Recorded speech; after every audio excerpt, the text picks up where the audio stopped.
Stadium एबा मिनि stadium जाफुंबाय बे मा बुंगोन नोंथाङा? जिउआवथ' बेफोरबायदि माबा मोनसे खामानि मावनो लानायाव बे जुदि मोगथां महर मोनो जाफुङो जोबोद गोजोननाय मोनो। दा डिमाकुसि आं MLA जाखांनायनि उनावनो बे स्टेडियामखौ आङो बे जायगायाव होदोंमोन आरो दिनै बियो कमप्लिट जानानै माने जोंनि गेलेगिरिफोरनि थाखाय बाहायजानाय जाबाय। बेवहाय मोननै जाबाय, मोनसे इनडोर स्टेडियाम आरो मोनसेया जाहैबाय नोङो बायहेरायाव आउटडोर्स बेवहाय। आरो दिनै बेजों लोगोसे आरो मोजां खामानि जों मावबावदों जे जोंनि भेरगावआवबो आरोबाव 14 कोटी टाकानि स्टेडियाम दा जाबाय सेंसन आरो अलरेडि टेन्डार जोब्बाय आरो दा नै खामानि मावसिगोन। बेखौबो दिनैहाय खामानिखौ जागायजेननाय जाबाय जोंनि मानव गेदेर शिब हाग्रामा महिलारि बिथां आरो जोंनि जयन्त मल्ल बरुवा मन्त्रि बिथांनि नुजाथिनायाव।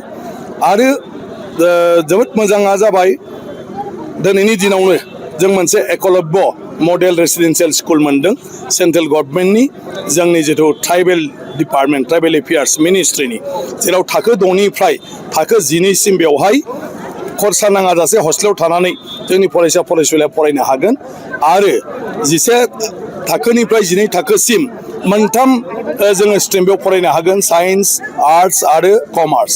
गतिके बियो जोंनि थाखाय जोबोद मोजां। बे नवोदया स्टेन्डार्डनि जागोन, CBSE कर्स आरो बेयो आं सानो आरो माने बेवहाय फरायनाय गासै फरायसा फरायसुलियानो आथिखालनि गोदान जेफोर माने मा होनो पाठ्यक्रम माने आयदाफोर दं, सिलेबास दं, बेफोरखौ फरायहैनो हाजोबनाय जागोन आरोखि। डक्टर इन्जिनियारल' नङा, माने बिनि अनगाबो माने जायखिजाया सोलोंथाइखौ लानो थाखाय 12 क्लास बेवहाय गासिबो माने बिजोङावनो जोंनि गथ'फ्रा रोंगौथि लानानै बारलांनो हागोन आरो गावबा गाव जिउखौ होसोनो हागोन आरो मा। उदालगुरि जिल्लानि गेजेरावनो गिबिहाय इनडोर स्टेडियाम बुंजायो बेयो। आरो खाग्राबारियाव जों गोदानै इनडोर स्टेडियाम बानायगासिनो दङ जे दिनै 8 कोटीनि बियो। आरो दिनै खैराबारियावबो दिनैहाय मोनसे बेखेवनाय जादों, बे आंनि समस्ति नङामोन आगोलाव, जोंनि मानव गेदेर दुर्गादास बर' बिथां दङ, बेबो कमप्लिट जाबाय, बेयावबो इनडोरबो दं मोजां खैराबारियावबो। गतिके आथिखालनि गोदान भेरगाव समस्तियाव दा माने गंब्रै स्टेडियाम, गंथामाव माने मा होनो आउटडोर आरो इनडोरबो थाफाबाय आरो गंसेया खाग्राबारियाव खालि इनडोरल' जागोन। फैबाय थानाय बिसायख'थि मा बुंगोन नोंथां? फैबाय थानाय बिसायख'थियाथ' मोजाङै मोजां जानांगौ, जेराव इसिबां जौगाखांनायनि हाबाफारि लानानै खामानि मावगासिनो दं जोंनि हान्जाया। आरो दा BPFआबो सरकारनि बिबान लाखांनाय लोगो लोगो हाग्रामा महिलारि बिथांनि दैदेननायाव दिनै गोबांथार माने डेभेलपमेन्टनि माने प्रजेक्टफोर स्किमफोर दिनै जागायजेनदों।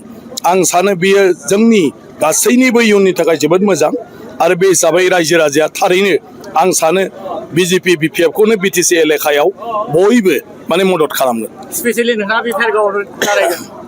बेथ' दैदेनगिरिफ्रासो थिग खालामगोन जे बबे जायगायाव जोंखौ गेलेनो थाखाय माने बिथोन होयो।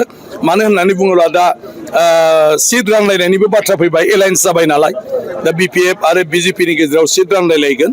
दा आंथ' BJP नालाय BJPनि खथायावसो आं गेलेनो मोनगोन आरो मा।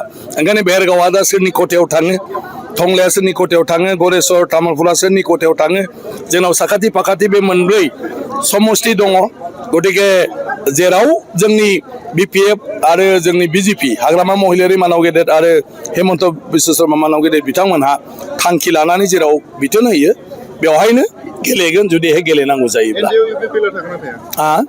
NDAआवथ' UPPLआ आथिखालसिम दंबाय थायो आरो दा जोबथारनाय बेलायाव जिहेतु BPF आरो UPPLनि गेजेराव सावरायनायनि बाथ्राखौ बुंबाय थादों जे मोनसे गोरोबथायाव फैयोना फैया आरो बिनि उनाव माबायदि डिसिसन फैयो। अदेबानि BJPनिफ्रायथ' UPPL हिसाबै जयै थानायनि बाथ्राखौनो बुंबाय थादों।